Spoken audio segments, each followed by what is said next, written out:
Hi there, happy Friday night and Friday night martinis. Tonight we're going to be making two different martinis, both of them using Empress gin. And I made one of them I got from my lovely waitress from the Bin 101 in White Rock. Her name is Sam, and she said, I want you to try this great martini. So I did, and she told me the ingredients. And then I thought, you know, I think we could do this a different way. And I made my own concoction. So I'm going to make both of them tonight. They're an Empress blood orange, I think you can call them. One of them actually has blood orange in it, and the other one just has blood orange as an accent. So it's not part of the martini at all. Now, I did have to go and find blood oranges here. It was really hard. I called about 4 different places and nobody had them. I finally found them at Donardi, but I was pretty disappointed in how they're not very blood. And normally a blood orange is pretty much completely red on the inside. So I hope it's going to look okay, because the ones that I made in White Rock were a beautiful red color and they actually showed very nicely in the glass. So anyway, the first one I'm going to make is the one that Sam made for me. And we're going to use Empress gin, as I said before. I know that we can use the gin from Manitoba. I just happen to like the flavor of this one, so we'll try it one time as well. So it needs 2 ounces of Empress gin, 2 ounces of Empress gin, 1 ounce of Aperol liqueur. Not something you probably have in your shelf, but it's not that difficult to find it on the shelf in the liquor store, that's for sure. 1 ounce.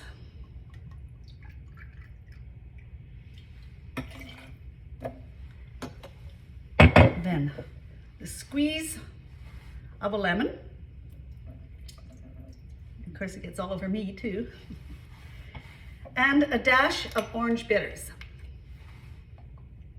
Dash or 2, just a little bit.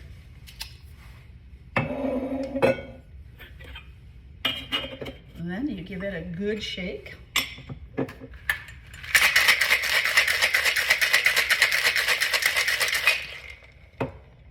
And pour it into your martini glass. The color is really pretty.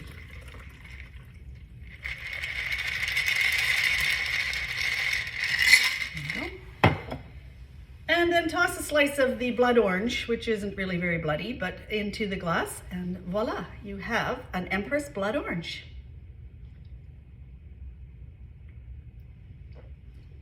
It is really quite nice, so it's definitely worth making. But I want to give you my version of it, which is going to require the same amount of gin, 2 ounces.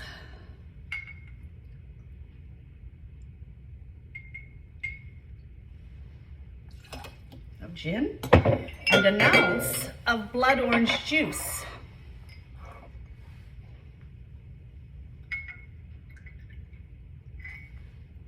Blood orange juice. Then I'm going to add a little bit, it needs, I think, a bit of sweetener. So I'm just going to add a little bit of Cointreau, triple sec, any kind of an orange liqueur. I quite like the flavor of it. Not even a half an ounce, just a little bit. And again, the orange bitters. Don't need very much of that. Put it in your shaker.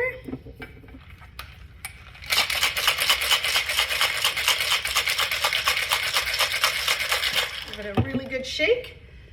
Get my other glass this time. And in it goes. Now, as you can see, this one has a considerably different color to it because of the fact that the Aperol with the purple made it a much nicer looking color. This one isn't quite as pretty. When it was the blood orange, it was much prettier, but it definitely tastes good. A little bit of the orange.